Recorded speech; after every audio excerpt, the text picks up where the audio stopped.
Good morning students, my name is Sujay Bhatt. I am Hindi teacher. आज मैं आपको तीसरी कक्षा का तीसरा पाठ चांद वाली अम्मा इसके बारे में सिखाने वाला हूँ। बहुत समय पहले की बात है। एक बूढ़ी अम्मा थी, बिल्कुल अकेली। उसका अपना कोई न था। घर का कामकाज उसे खुद ही करना पड़ता। सुबह उठकर कुएं से पानी लाना, खाना बनाना आदि। यानी कि एक बूढ़ी अम्मा थी, वो अकेले ही घर में रहती थी, इसलिए घर का सब काम उसी को ही करना पड़ता था। जैसे कि खाना बनाना, कुएं से पानी लाना, झाड़ू लगाना और कई तरह के काम वो बूढ़ी अम्मा करती थी। उसके साथ एक परेशानी थी, क्योंकि बूढ़ी अम्मा के साथ एक परेशानी थी। देखो, वह रोज सुबह उठकर जब घर में झाड़ू लगाती तब तो सब ठीक रहता था। यानी कि बूढ़ी अम्मा उठकर घर में जब झाड़ू लगाती थी तब तक सभी ठीक रहता था। पर जैसे ही वह आंगन में जाती और झाड़ू लगाने के लिए झुकती, तभी आसमान आकर उसकी कमर से टकराता। यानी इस बूढ़ी अम्मा को आसमान बहुत परेशान करता था। और जब बूढ़ी अम्मा आंगन में जाकर झाड़ू लगाती तब वो आकर उसे टकराता था। अम्मा उसे घूर कर देखती तो वह थोड़ा हट जाता। यानी कि अम्मा परेशान होकर जब आसमान को देखती है तो आसमान हट जाता है। फिर वह जैसे ही दोबारा झुकती, आसमान फिर अपनी हरकत दोहराता। यानी कि एक बार अम्मा ने उसे घूर कर देखा, तब आसमान हट गया और फिर से अम्मा झाड़ू लगाने लगती, फिर से अपनी हरकत दोहराता। एक दिन, 2 दिन, 3 दिन लगातार यही क्रम चलता रहा। यानी कि बूढ़ी अम्मा को आसमान 2-3 दिनों से परेशान करता ही रहा था। अम्मा झाड़ू लगाए और आसमान उसे तंग करे। यानी कि 2-3 दिनों से जब अम्मा आंगन में झाड़ू लगाती तब तक आसमान उसे बहुत परेशान करता था। एक दिन कुएं पर पानी भरने को लेकर अम्मा का किसी और से झगड़ा हो गया। एक दिन अम्मा कुएं में पानी लाने जाती है, तब किसी और से उसका झगड़ा हो जाता है। अम्मा जरा गुस्से में थी। अब अम्मा को थोड़ा गुस्सा आ गया था। वह झाड़ू उठाकर आंगन में गई और जैसे ही झुकी, आसमान ने अपनी आदत के अनुसार उसे फिर छेड़ा। यानी कि पहले दिनों से कैसा हो रहा था, आज भी वैसा ही होता है। आसमान बूढ़ी अम्मा को फिर से तंग करता है। अम्मा ने आओ देखा ना ताव और कसकर एक झाड़ू आसमान को दे मारी। यानी कि बूढ़ी अम्मा बहुत गुस्से में थी, इसलिए बूढ़ी अम्मा ने अपने झाड़ू से आसमान को मारा। आसमान झट हट गया, यानी कि तुरंत आसमान उधर से हट गया। पर वहां भी अपनी आदत से मजबूर था। यानी कि आसमान भी अपनी आदत से मजबूर था, क्योंकि वो बूढ़ी अम्मा को परेशान करने ही वाला था। दूसरी बार फिर अम्मा ने झुकते ही टक्कर मारने लगा। यानी कि अम्मा से दूसरी बार अम्मा जैसे ही झाड़ू लगाने लगती है, तभी आकर वो टक्कर मारता है, बूढ़ी अम्मा को टक्कर मारता है। अम्मा ने फिर पूरी ताकत से उस पर वार किया और अब बूढ़ी अम्मा का गुस्सा और भी बढ़ गया और पूरी ताकत लगाकर अम्मा ने क्या किया, आसमान को झाड़ू से मारा। आसमान को शरारत सूझी। जब बूढ़ी अम्मा को गुस्से में देखकर आसमान को और शरारत सूझ गई, क्या शरारत सूझी देखो।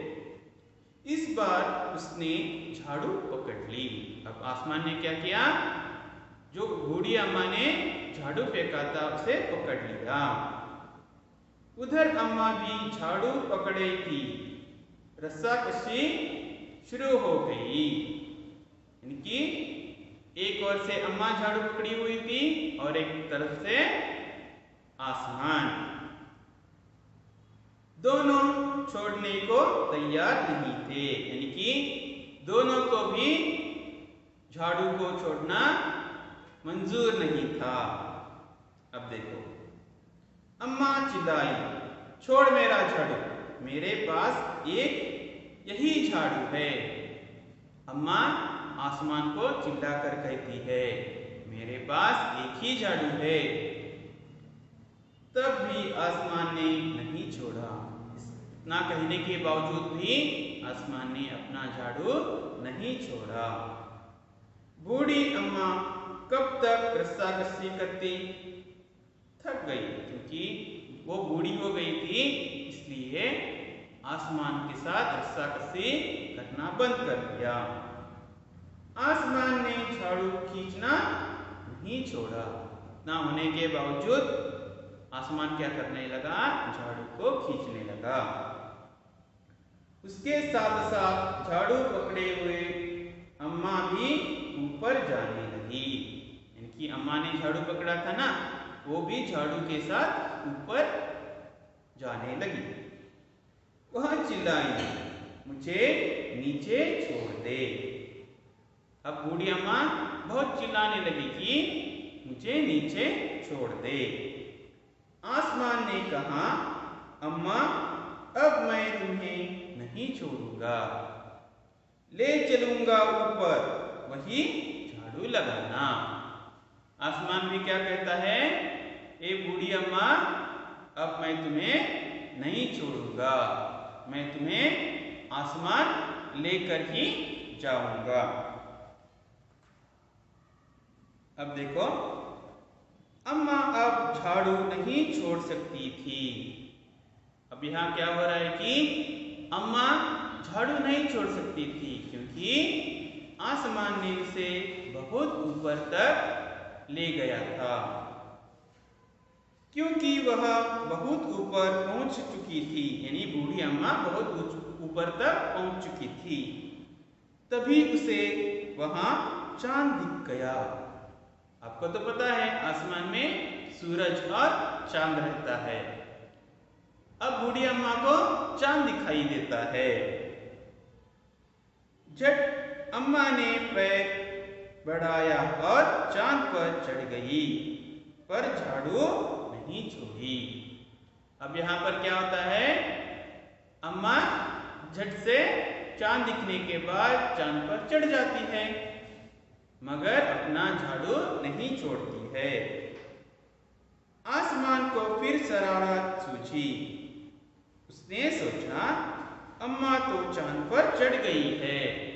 आसमान को और एक बार शरारत सूझती है और वो कहता है, अम्मा तो अब चांद पर चढ़ चुकी है। यदि चांद उसकी मदद करेगा तो मैं हार जाऊंगा। आसमान सोचता है, चांद उसकी मदद करेगा तो मैं हार जाऊंगा, इसे ही रहने दूं। और आसमान सोचता है, अम्मा को चांद पर ही छोड़ देता हूं। ऐसा सोचकर उसने झाड़ू छोड़ दिया। अम्मा झाड़ू सहित चांद पर रह गई।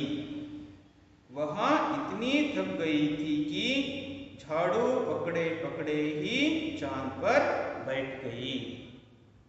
आसमान ऊपर चला गया। उस दिन से आज तक बूढ़ी अम्मा झाड़ू पकड़े चांद पर बैठी है। इस पाठ के लेखक का नाम है तारा निगम। आज हमने चांद वाली अम्मा इस पाठ के बारे में जान लिया है। आज हमने चांद वाली अम्मा इस पाठ को सीख लिया है। अब उसमें आए हुए कुछ कठिन शब्दार्थ के बारे में जानेंगे। आंगन यानी कॉर्टयार्ड, हरकत यानी मूवमेंट, कुआ यानी वेल, झुकना यानी टू बेंड, तंग यानी नैरो, आदत यानी हैबिट, ताकत यानी स्ट्रेंथ या पावर। आज हमने चांद वाली अम्मा इस पाठ के बारे में पूरा जान लिया है। धन्यवाद।